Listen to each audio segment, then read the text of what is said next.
आंबा आणि काजू उत्पादक शेतकऱ्यांचा मुंबईमध्ये मोर्चा निघणार आहे। गिरगाव चौपाटीपासून मोर्चाला सुरुवात होणार आहे। गिरगाव चौपाटी ते वर्षा म्हणजे मुख्यमंत्र्यांचं निवासस्थान इथपर्यंत हा मोर्चा निघणार असून आंब्याच्या झाडाला 5,000 रुपये आणि काजूच्या झाडाला 3,000च्या मदतीची मागणी आहे।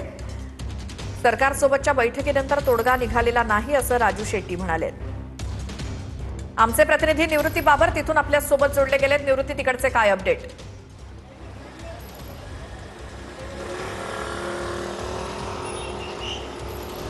नक्कीच थोड्याच वेळामध्ये आंबा उत्पादक आणि काजू उत्पादक शेतकऱ्यांचा मोर्चा जो आहे तो राजू शेट्टी यांच्या नेतृत्वाखाली या गिरगाव चौपाटीपासून सुरू होणार आहे। परंतु या मोर्चाला परवानगी नसल्यामुळे या ठिकाणी मोठा पोलीस बंदोबस्त जो आहे तो या ठिकाणी अगोदरपासूनच तैनात करण्यात आलेला आहे आणि पोलिसांच्या वतीनं सर्व वाहनांची तपासणी जी आहे ती तपासणी केली जाते आणि जर कोणी आंदोलनाला आलं असेल त्या आंदोलकांना आत्तापासूनच ताब्यात घेण्याची प्रक्रिया मुंबई पोलिसांच्या वतीनं सुरू केल्यास असल्याचं आपल्याला पाहायला मिळतंय। जे वाहन चालक येत आहेत या वाहन चालकांच्या प्रत्येकाची तपासणी जी आहे ती या गिरगावच्या सिग्नलवरती होत असल्याचं आपल्याला या ठिकाणी चित्र पाहायला मिळतंय। विनायक राऊत असतील, राजू शेट्टी असतील आणि इतर कोकणातील आमदार आणि आंबा उत्पादक शेतकरी आणि काजू उत्पादक शेतकरी जे आहेत ते या संपूर्ण आंदोलनामध्ये सहभागी होणार आहेत।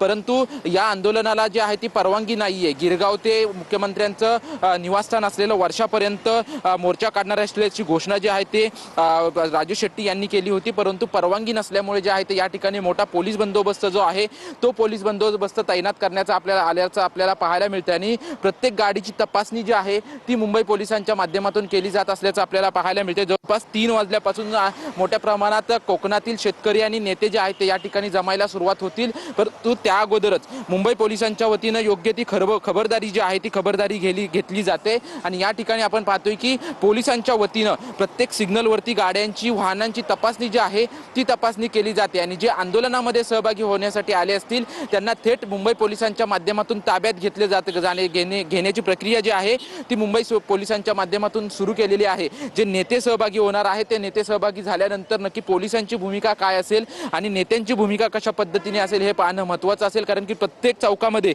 मुंबई पोलिसांनी बॅरिगेटिंग जे आहे ते बॅरिगेटिंग केलेलं आहे। त्याच्यामुळं पुढील भूमिका नेते काय घेतात हे पाहणं महत्त्वाचं असेल। परंतु त्याच्या अगोदरच मुंबई पोलिसांनी योग्य ती खबरदारी घेऊन जे आहे ते प्रत्येक सिग्नलवरती गाड्यांची तपासणी। धन्यवाद या माहितीसाठी। या संदर्भात चंद्रशेखर बावनकुळे यांनी काय प्रतिक्रिया दिली ऐकूयात। परवा मी राजू शेट्टींची आणि भाई जगताप, विनायकराव राऊत आणि सर्व शिष्टमंडळाने माझ्याकडे 2 तास चर्चा केली।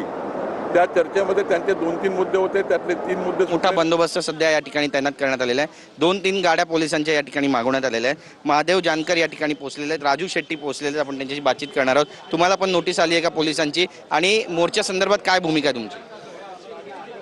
हा मोर्चा होणार म्हणजे होणार, आम्ही कदापि हटणार नाही आणि जर हे आंदोलन आम्हाला करून दिलं नाही तर पोलिसांना, गृह खात्याला आणि मुख्यमंत्र्यांना खास करून आणि मंत्रिमंडळातल्या सगळ्या मंत्र्यांना याचे परिणाम भोगावे लागतील एवढाच मी इशारा देतो। नक्कीच, पण पोलिसांकडून आता नोटीसेस बजावण्यात आलेल्या आहेत आणि मोर्चा काढून अशा भरपूर येतात जातात, काही फरक पडत नाही। मोर्चाचं हे स्वरूप कसं असेल आणि किती लोक या मोर्चामध्ये सहभागी होतील, काय आवाहन करतात? आज सकाळपासून आमच्याकडे माहिती आली आहे, वेंगुर्ला असेल, देवगड असेल, कणकवली असेल, कुडाळ असेल, मालवण असेल,